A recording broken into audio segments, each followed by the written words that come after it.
12 जून 2025 को एक ऐसी तारीख जो मिडिल ईस्ट के इतिहास में हमेशा के लिए दर्ज हो जाएगी। ज्योपॉलिटिकल लैंडस्केप पूरी तरह से बदल गया। इजराइल और ईरान के बीच दशकों पुराना छिपा हुआ कॉन्फ्लिक्ट, एक शैडो वॉर जो जासूसी और प्रॉक्सी लड़ाइयों के गहरे अंधेरे में लड़ी जा रही थी, आखिरकार खुले युद्ध में बदल गई। दुनिया ने अपनी सांसें थाम लीं क्योंकि यह क्षेत्र एक बड़े युद्ध के कगार पर था। सालों से यह गुप्त संघर्ष कई सोची समझी चालों से तय होता रहा था। हत्याएं, जिनका आरोप अक्सर रहस्यमय लोगों और इंटेलिजेंस एजेंसियों पर लगता था, एक भयानक हकीकत बन गई थीं। साइबर अटैक, जो बहुत एडवांस और अक्सर ट्रेस न किए जा सकने वाले होते थे, क्रिटिकल इंफ्रास्ट्रक्चर को ठप कर देते थे और मतभेद पैदा करते थे। और इंडस्ट्रियल सबोटेज, जिसका निशाना मुख्य फैसिलिटीज और इकोनॉमिक एसेट्स होते थे, उनकी कड़वी दुश्मनी को दर्शाता था, जो एक ग्लोबल मंच पर चूहे बिल्ली का खेल बन गया था। लेकिन उस गुरुवार को युद्ध के नियम पूरी तरह से बदल गए। इजराइल ने ऑपरेशन राइजिंग लाइन शुरू किया, एक व्यापक और बहुत सोच समझकर चलाया गया हवाई अभियान, जिसने ईरान भर में रणनीतिक जगहों को निशाना बनाया। यह कोई छोटा मोटा हमला नहीं था, न ही सिर्फ एक मैसेज देने के लिए किया गया था। यह एक बहुत बड़ा कोऑर्डिनेटेड हमला था, मिलिट्री ताकत का एक ऐसा प्रदर्शन जिसे ईरान की कैपेसिटियों को पंगु बनाने के लिए डिजाइन किया गया था। टारगेट बहुत ध्यान से चुने गए थे। ईरान के सबसे सेंसिटिव मिलिट्री और न्यूक्लियर एसेट्स, उसकी डिफेंस इंफ्रास्ट्रक्चर के सबसे कीमती हिस्से। इस ऑपरेशन ने एक ऐतिहासिक एस्केलेशन को चिह्नित किया।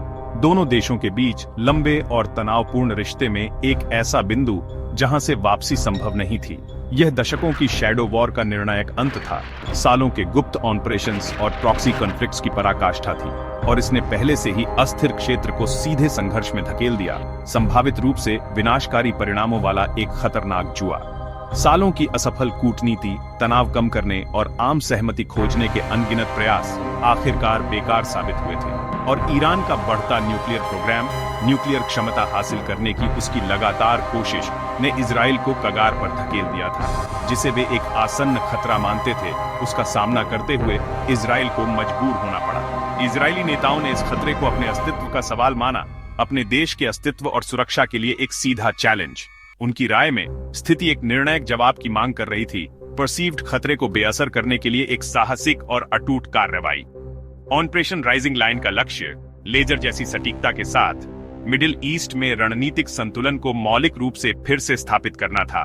उन पावर डायनामिक्स को बदलना था जिन्होंने दशकों से इस क्षेत्र को परिभाषित किया था। इसका प्राथमिक उद्देश्य ईरान की न्यूक्लियर महत्वाकांक्षाओं को खत्म करना था, उसके न्यूक्लियर प्रोग्राम को पंगु बनाना और उसे न्यूक्लियर हथियार हासिल करने से रोकना था। दुनिया सदमे और अविश्वास में देख रही थी। जैसे ही इजरायली ऑपरेशन की खबर पूरी दुनिया में जंगल की आग की तरह फैल गई। ईरान के शहरों में धमाकों ने रात के आसमान को युद्ध की भयानक चमक से रोशन कर दिया। इसने खुली दुश्मनी के एक नए युग का संकेत दिया। मिडिल ईस्ट के इतिहास में एक खतरनाक और अप्रत्याशित अध्याय। ऑपरेशन का पैमाना और साहस, इसकी पूरी रेंज और महत्वाकांक्षा ने ईरान और बाकी दुनिया को एक स्पष्ट और साफ मैसेज दिया। इजराइल क्षेत्रीय युद्ध का जोखिम उठाएगा, एक ऐसा संघर्ष जो पूरे मिडिल ईस्ट को अपनी चपेट में ले सकता है। न्यूक्लियर खतरे को खत्म करने के लिए, ईरान को सबसे घातक हथियार हासिल करने से रोकने के लिए। शैडो वॉर खत्म हो चुकी थी, इतिहास के पन्नों में दर्ज हो चुकी थी। इस साहसिक और अभूतपूर्व कदम के परिणाम मिडिल ईस्ट को हमेशा के लिए बदल देंगे। अनिश्चितता और अस्थिरता के एक नए युग की शुरुआत करेंगे। आने वाले सीन्स में हम ऑपरेशन को डिटेल में देखेंगे, इसके टारगेट, संघर्ष में खोए हुए मुख्य लोग और इसके दूरगामी ग्लोबल प्रभावों की जांच करेंगे। ऑपरेशन राइजिंग लाइन शुरू हुआ।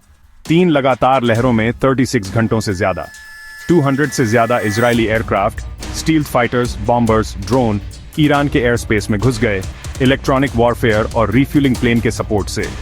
पहली लहर ने ईरान के एयर डिफेंस को तबाह कर दिया, रडार को अंधा कर दिया और मिसाइल बैटरीज को न्यूट्रलाइज कर दिया। हर लहर को ऐसे टाइम किया गया था ताकि प्रेशर ज्यादा से ज्यादा हो, ईरान के रीग्रुपिंग को रोका जा सके और फॉलो अप स्ट्राइक्स के लिए रियल टाइम डैमेज असेसमेंट किया जा सके।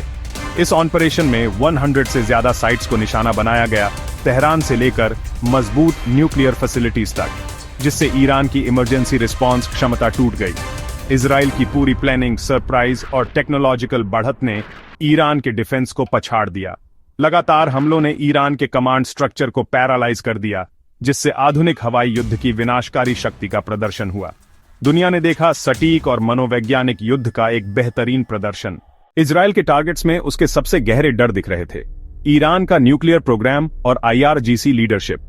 नतांज और फोर्डो, ईरान के main enrichment sites, bunker busting bombs से तबाह कर दिए गए ताकि न्यूक्लियर प्रोग्राम को सालों पीछे धकेला जा सके। दूसरे क्रिटिकल फैसिलिटीज, खोंडाब का हैवी वाटर रिएक्टर और इस्फहान का न्यूक्लियर सेंटर भी टारगेट किए गए।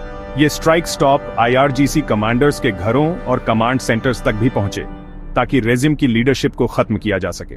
ये अटैक सटीक इंटेलिजेंस पर बेस्ड ईरान के एलीट के लिए सेफ्टी की भावना को तोड़ दिया। इंफ्रास्ट्रक्चर और लीडरशिप दोनों को तबाह करके इजराइल ने ईरान की न्यूक्लियर एम्बिशंस को खत्म करने और टॉप पर अराजकता फैलाने की कोशिश की। इस ऑपरेशन ने पुरानी बाउंड्रीज मिटा दी, मिलिट्री और पर्सनल टारगेट्स के बीच, जो कॉन्फ्लिक्ट के एक नए और ज्यादा ब्रूटल फेज का संकेत था। ऑपरेशन राइजिंग लायन के डिकैपिटेशन स्ट्राइक्स ने ईरान के कुछ सबसे पावरफुल फिगर्स को मार दिया। जनरल हुसैन सलामी, IRGC कमांडर इन चीफ, और जनरल मोहम्मद बघेरी, ईरान के टॉप मिलिट्री ऑफिसर, मरने वालों में शामिल थे। इन्हें भी मार दिया गया। General Gholam Ali Rashid, general Amir Ali Hajizade, जो ईरान के मिसाइल प्रोग्राम के हेड थे, और 2 लीडिंग न्यूक्लियर साइंटिस्ट्स, फेरेदून अब्बासी डवानी और मोहम्मद मेहदी तेहरानची। इन लॉसेस से ईरान का मिलिट्री और साइंटिफिक लीडरशिप टूट गया, जिससे टॉप पर एक वैक्यूम बन गया। ये टारगेटेड किलिंग्स एक कैलकुलेटेड मूव था ताकि डिसीजन मेकिंग को पैरालाइज किया जा सके और रेजीम में डर बिठाया जा सके। इजराइल का इंटेलिजेंस पेनिट्रेशन पूरी तरह से दिख रहा था। लीडर्स को उनके सबसे वल्नरेबल पॉइंट पर मारा गया। इजराइल के लिए इन इंडिविजुअल्स को हटाना न्यूक्लियर साइट्स को नष्ट करने जितना ही क्रिटिकल था। मैसेज ये था, ईरान के न्यूक्लियर एम्बिशंस के पीछे कोई भी अनटचेबल नहीं है। उसके बाद इजराइल ने अपने कामों को सही ठहराने के लिए तेजी से कदम उठाए।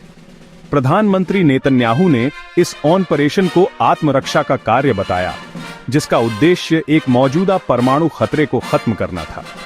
आधिकारिक रुख सालों की नाकाम कूटनीति के बाद कोई और चारा नहीं बचा था सिवाय पहले से ही निर्णायक कार्रवाई करने के। इजराइल के लक्ष्य साफ थे, ईरान के परमाणु ढांचे को नष्ट करना और उसे चलाने वाले नेतृत्व को खत्म करना। इस ऑपरेशन को ईरान की क्षेत्रीय आक्रामकता और उसके प्रॉक्सी के नेटवर्क के खिलाफ एक झटका भी बताया गया। इजराइल ने तर्क दिया कि उसने वैश्विक स्थिरता के लिए काम किया, परमाणु हथियारों की होड़ और मध्य पूर्व में और अधिक अराजकता को रोकने की उम्मीद में। ऑपरेशन राइजिंग लायन को भविष्य को सुरक्षित करने के लिए एक आवश्यक, भले ही कठोर, कदम के रूप में प्रस्तुत किया गया था। भविष्य को सुरक्षित करने के लिए पहले हमलों से निकली धूल अभी बैठी भी नहीं थी कि ईरान ने गुस्से और बदले की प्यास में भरकर अपनी जवाबी कार्रवाई की तैयारी कर ली। ईरान ने पलटवार किया, ऑर्डर दिया गया, काउंटडाउन शुरू हुआ। जैसे ही इजराइल के आखिरी बम गिरे, जिससे डिस्ट्रॉयडी का मंजर और पूरे देश में गुस्सा फैल गया। हमलों से बेहाल लेकिन टूटे नहीं, IRGC ने इजराइल पर दर्जनों बैलिस्टिक मिसाइलें दागी। रात के आसमान में उड़ते प्रोजेक्टाइल का एक झुंड ईरान के दृढ़ संकल्प का सबूत था। आने वाली मिसाइलों ने हाइफा से यरूशलेम तक एयर रेड सायरन बजा दिए, एक तीखी चीख जो देश को जकड़ रही बढ़ती हुई डर को दर्शाती थी। इजरायली कवर के लिए भागे, उनका जीवन दांव पर लगा था क्योंकि मिसाइलें करीब आ रही थीं। इजराइल की शानदार हवाई सुरक्षा, जिसमें आयरन डोम सिस्टम भी शामिल था, हरकत में आ गई, जिसने टेक्नोलॉजी के शानदार प्रदर्शन में आने वाली अधिकांश मिसाइलों को रोक दिया। लेकिन कुछ मिसाइलें रक्षा जाल से बच निकलीं और घातक सटीकता के साथ अपने टारगेट को ढूंढ लिया। इसका असर विनाशकारी था, जिससे तेल अवीव के उपनगरों में मौतें, चोटें और महत्वपूर्ण नुकसान हुआ। कभी चहल पहल वाली सड़कें अब अराजकता और निराशा के दृश्य थे। इजरायलियों के लिए हमले ने किसी भी सुरक्षा की भावना को तोड़ दिया, युद्ध को सबसे क्रूर तरीके से घर ले आया जिसकी कल्पना की जा सकती थी। सुरक्षा का भ्रम चला गया था, जिसकी जगह संघर्ष की कठोर वास्तविकता ने ले ली थी। ईरान में शुरुआती हमलों से नुकसान कहीं ज्यादा था। अवज्ञा के लिए चुकाई गई एक भारी कीमत, दर्जनों मारे गए, सैकड़ों घायल हुए और महत्वपूर्ण बुनियादी ढांचा खंडहर में बदल गया, जिससे देश की प्रभावी ढंग से जवाब देने की क्षमता पंगु हो गई। डिस्ट्रॉयडी बड़े पैमाने पर और निर्विवाद थी। अंतर्राष्ट्रीय पर्यवेक्षकों द्वारा विश्लेषण की गई सैटेलाइट इमेज में ध्वस्त कमांड सेंटर और तबाह हुए परमाणु स्थल दिखाई दिए, जिससे ईरान के परमाणु कार्यक्रम के भविष्य के बारे में गंभीर चिंताएं बढ़ गईं। इस आदान प्रदान ने एक नई कठोर वास्तविकता को चिह्नित किया। दोनों राष्ट्र प्रत्यक्ष राज्य पर राज्य युद्ध में प्रवेश कर चुके थे। एक खतरनाक वृद्धि जिसके पूरे क्षेत्र के लिए संभावित रूप से विनाशकारी परिणाम हो सकते थे। ईरान का प्रतिशोध, जबकि शक्ति का प्रदर्शन और अवज्ञा का संदेश देने के इरादे से किया गया था, मानव जीवन और भौतिक विनाश दोनों के संदर्भ में एक भारी कीमत पर आया। संघर्ष अब गहरा गया था, जिसमें तनाव कम होने की कोई भी उम्मीद दूर होती जा रही थी, जिसकी जगह अनिवार्यता और डर की बढ़ती भावना ने ले ली थी। शांति का मार्ग तेजी से दूर होता जा रहा था। मोसाद का intelligence work operation rising line की रीढ़ था। ईरान के अंदर महीनों तक चले सीक्रेट ऑपरेशन से सर्जिकल स्ट्राइक के लिए जरूरी बहुत बारीक जानकारी मिली। मोसाद के एजेंट्स ने अंदर से एयर डिफेंस को खराब कर दिया, जिससे पहले जेट्स के आने से ठीक पहले ब्लाइंड स्पॉट बन गए। ह्यूमन सोर्सेज, इलेक्ट्रॉनिक सर्विलांस और ड्रोन ने 100 से ज्यादा टारगेट्स का पता लगाया, जिनमें सीक्रेट बंकर्स और कमांडरों के घर भी शामिल थे। रियल टाइम इंटेलिजेंस से इजरायली कमांडरों को तुरंत स्ट्राइक को एडजस्ट करने में मदद मिली, जिससे उनका असर ज्यादा हुआ। मोसाद की गहरी पैठ ने ईरान के लीडरशिप को खत्म करने और उसके न्यूक्लियर इंफ्रास्ट्रक्चर को तबाह करने में मदद की। इस ऑपरेशन ने जासूसी और हवाई ताकत के बेजोड़ मेल को दिखाया। कुछ ही देश इस लेवल की इंटेलिजेंस ड्रिवन वॉरफेयर का मुकाबला कर सकते थे। ऑपरेशन राइजिंग लायन एक बड़ा टर्निंग पॉइंट था। इसने शैडो वॉर के लंबे दौर को खत्म कर दिया, वह समय जब इजराइल और ईरान के बीच चोरी छिपे ऑपरेशन और प्रॉक्सी वॉर होते थे। यह ऑपरेशन एक साफ सिग्नल था, जिसने एक नए, ज्यादा खुले एंगेजमेंट की शुरुआत की। कई सालों से यह इलाका चोरी छिपे हमलों का अड्डा बना हुआ था, जहां हर पक्ष अपने एक्शन को ध्यान से प्लान करता था, ताकि वह खुले युद्ध की सीमा से बाहर रहे। ये डिनायबल ऑपरेशंस, जो अक्सर सीक्रेसी और अस्पष्टता में लिपटे होते थे, दोनों देशों को बिना किसी बड़े युद्ध के अपने स्ट्रैटेजिक गोल्स को हासिल करने देते थे। लेकिन अब वह दौर खत्म हो गया है। चोरी छिपे एक्शन की जगह अब खुले, पारंपरिक युद्ध ने ले ली है, जो पिछले नॉर्म्स से बिल्कुल अलग है। इजराइल का इन हमलों को पब्लिकली मानना स्ट्रैटेजी में एक बड़ा बदलाव दिखाता है। सीक्रेसी के पर्दे के बिना काम करने की इच्छा। इस खुली स्वीकारोक्ति ने प्लॉसिबल डिनाइबिलिटी के पुराने नियमों को तोड़ दिया, जिससे संघर्ष की गतिशीलता पूरी तरह बदल गई।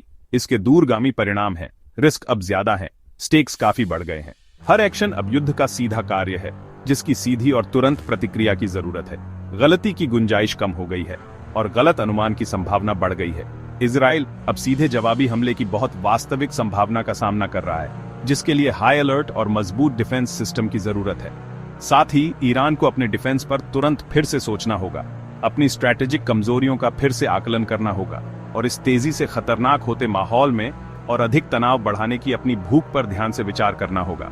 संघर्ष अब पारदर्शी, अस्थिर और तेजी से बढ़ने वाला है, जिससे यह और अधिक अप्रत्याशित और संभावित रूप से विनाशकारी हो गया है। हिजबुल्लाह जैसे क्षेत्रीय प्रॉक्सी, जिन्हें ईरान ने लंबे समय से सपोर्ट किया है, और यमन में हाउती अब ज्यादा बारीकी से देखे जा रहे हैं। उन्हें तेहरान के प्रभाव और शक्ति प्रदर्शन के सीधे विस्तार के रूप में देखा जा रहा है। इससे मल्टी फ्रंट वॉर का रिस्क बढ़ जाता है, एक ऐसा सिनेरियो जहां कई एक्टर्स ऑपरेशन के अलग अलग थिएटर में कोऑर्डिनेटेड हमले करते हैं। डिनाइबल झड़पों के दिन, छिपकर काम करने के दिन निश्चित रूप से खत्म हो गए हैं। मध्य पूर्व अब एक नए, कहीं ज्यादा खतरनाक स्ट्रैटेजिक माहौल का सामना कर रहा है। एक ऐसा माहौल जिसमें खुली दुश्मनी और सीधी टकराव का हमेशा मौजूद खतरा है। शैडो वॉर अब इतिहास है। खुला संघर्ष अपने सभी अंतर्निहित जोखिमों और अनिश्चितताओं के साथ नई सच्चाई है। हमलों से पूरे ग्लोबल डिप्लोमेटिक कम्युनिटी में हलचल मच गई। न्यूक्लियर डील के लिए बातचीत की उम्मीदें खत्म हो गईं, क्योंकि ईरान बातचीत से पीछे हट गया और हार्डलाइनर और ज्यादा मजबूत हो गए। दुनिया बंट गई। कुछ ने इजराइल की बहादुरी की तारीफ की, तो दूसरों ने इस हमले को लापरवाह और इलीगल बताया। तेल के दाम बाराज गए, एयर स्पेस बंद हो गया और एक बड़े युद्ध का डर बढ़ गया। इजराइल ने ईरान की मिलिट्री कैपेसिटियों को निशाना बनाने की कसम खाई। ईरान ने प्रॉक्सी हमलों सहित और ज्यादा बदला लेने की धमकी दी। बदले की हर कार्रवाई से रीजनल युद्ध में बदलने का खतरा है, जिसके